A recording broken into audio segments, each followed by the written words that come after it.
आशा करता हूं आप सभी अच्छे होंगे। मेरा नाम है सुनील। स्वागत करता हूं आप सभी का मेरे YouTube channel star education by Sunil sir में। आज है 23 अप्रैल और 23 अप्रैल 2020 के कुछ इंपॉर्टेंट करंट अफेयर लेके हाजिर हूं आपके आगे। तो चलिए शुरू करते हैं। सबसे पहले दुनिया भर में कोरोना वायरस के लेटेस्ट केस कितने हैं?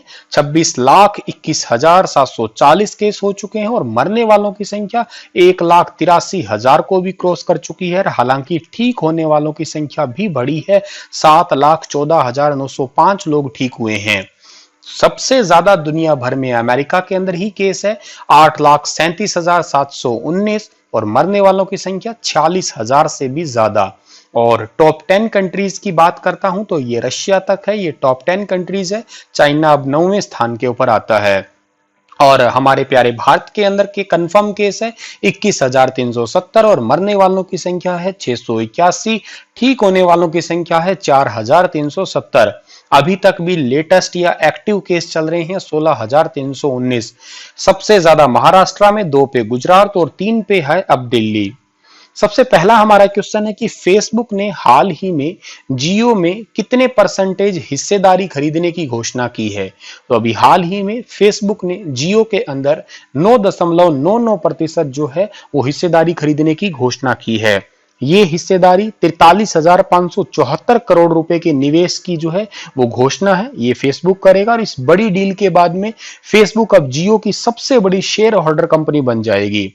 और ये हो जाने के बाद में क्या होगा, बहुत सारी डिजिटल सेवा जो है वो मिलने वाली है और इससे लगभग 38.8 करोड़ से अधिक जितने भी ग्राहक हैं उनको जो है वो बेनिफिट भी मिलेगा। एक बेनिफिट जियो को ये मिलेगा कि जियो के ऊपर जितना भी कर्जा है मुकेश अंबानी वगैरह पे, तो वो सारा कर्जा उतर जाएगा। और फेसबुक को ये बेनिफिट मिलेगा कि उसको भारत जैसा बहुत बड़ा बाजार मिल जाएगा। और फेसबुक के सीईओ का नाम है मार्क जुकरबर्ग। अगला क्वेश्चन हमारा है, सिंगापुर ने लॉकडाउन कितने तारीख तक के लिए बढ़ा दिया है? सिंगापुर ने अभी हाल ही में लॉकडाउन को 1 जून तक के लिए बढ़ा दिया है। डी ऑप्शन जो है इस क्वेश्चन का हमारा बिल्कुल ठीक है। यह घोषणा की है सिंगापुर के प्रधानमंत्री ली सेन लुंग ने।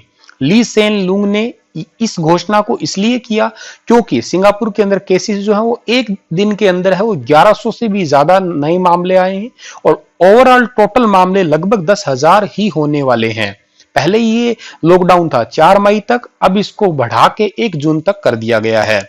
सिंगापुर की कैपिटल है सिंगापुर सिटी, सिंगापुर की करेंसी है सिंगापुरी डॉलर। अगला हमारा क्वेश्चन है, राष्ट्रपति डोनाल्ड ट्रंप ने भारतीय मूल के किस अमेरिकी नागरिक को शीर्ष विज्ञान बोर्ड का सदस्य नियुक्त किया है? टॉप साइंस बोर्ड का मेंबर नियुक्त किया है। तो ये मेंबर नियुक्त किया है अभी हाल ही में सुदर्शनम बाबू को। सी ऑप्शन जो है इस क्वेश्चन का बिल्कुल ठीक है।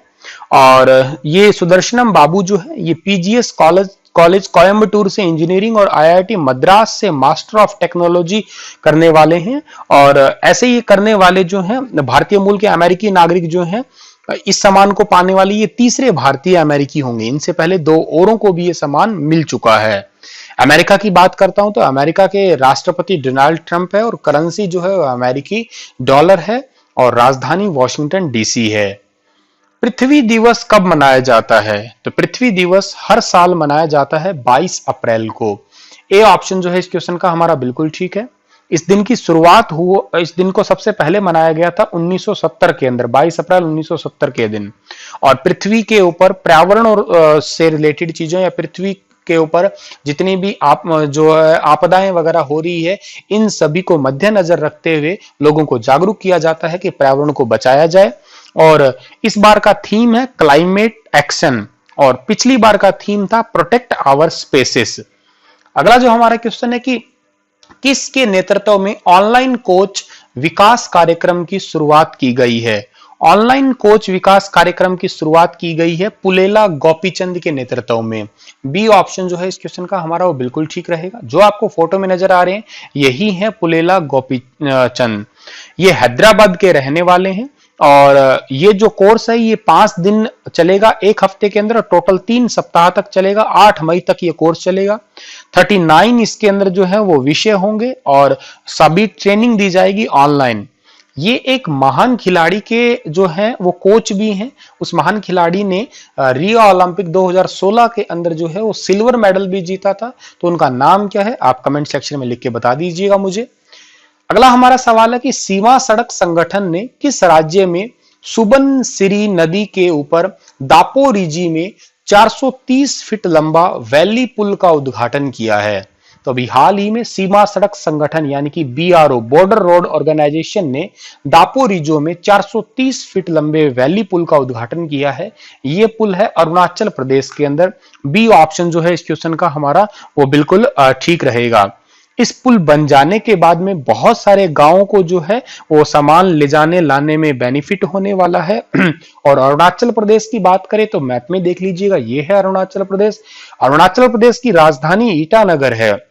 मुख्यमंत्री पेमा खांडू है। जनसंख्या 12.6 लाख है और ऑफिशियल एनिमल है घायल यहाँ का। और बात करते हो आप लोग यहाँ के अरुणाचल प्रदेश के जो राज्यपाल है उनका नाम है B D Mishra, brigadier B D Mishra. किस राज्य सरकार ने सुजलाम सुफलाम जल संचय अभियान के तीसरे संस्करण की शुरुआत की है?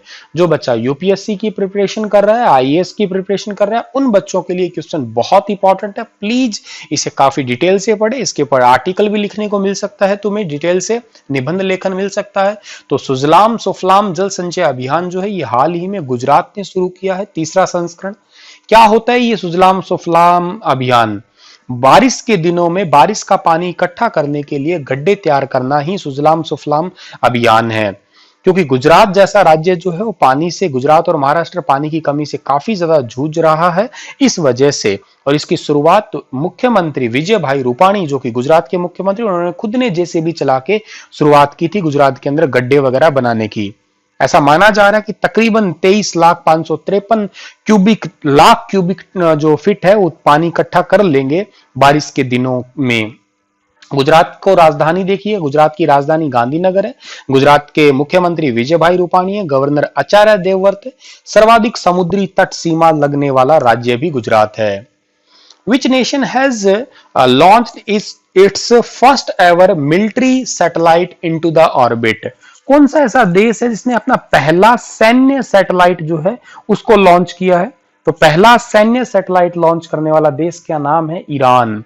सी ऑप्शन जो है इस क्वेश्चन का हमारा बिल्कुल ठीक रहेगा। 22 अप्रैल 2020 को ईरान के रेवोल्यूशनरी गार्ड फोर्स ने अपना पहला जो है वो सैन्य उपग्रह जो है वो लॉन्च कर दिया है।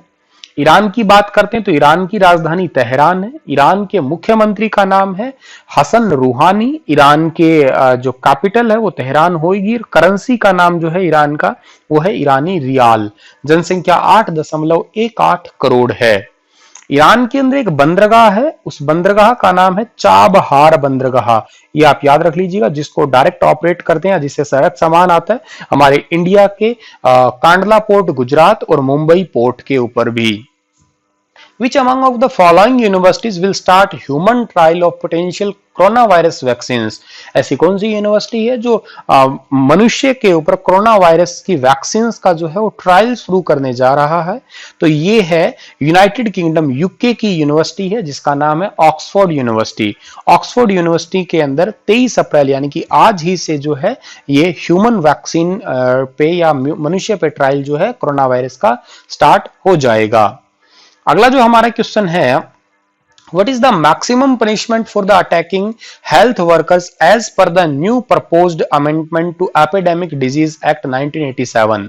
देखिएगा, अभी आपने देखा होगा कि इंदौर शहर या उत्तर प्रदेश या काफी सारे और इलाकों में जब भी हेल्थ वर्कर्स की टीम जाती है कोरोना के चेकअप के लिए तो कुछ लोग पत्थर फेंकते हैं, उन्हें मारते हैं। अब ऐसा करना एक जुर्म माना जाएगा। ये एपिडेमिक डिजीज एक्ट 1987 के तहत ऐड किया गया है। कोई ऐसा व्यक्ति करेगा तो उसको 6 महीने से मैक्सिमम 7 साल तक की जो है वो सजा हो सकती है। तो 7 year jail term, a option जो है इस क्वेश्चन का बिल्कुल ठीक रहेगा। देहरादून, हरिद्वार और नैनीताल में कोरोना वायरस के 85% मामले आने पर इन जगहों को कौन सा जोन घोषित कर दिया? तो इन जगहों को रेड जोन घोषित कर दिया है। सी ऑप्शन सही है।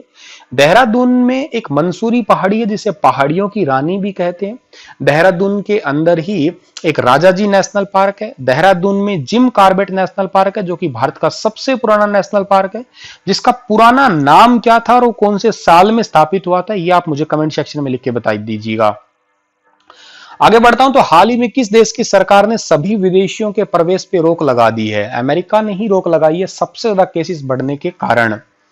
आगे बढ़ते हैं तो इनमें से किस प्रसिद्ध कार्टून एनिमेशन के निर्देशक जीन डिच का हाल ही में निधन हो गया है? जीन डिच मेरे फेवरेट कार्टून जिसका नाम है टॉम एंड जेरी जो है उसको बनाया था इन्होंने। मुझे पर्सनली बड़ा ही दुख हुआ।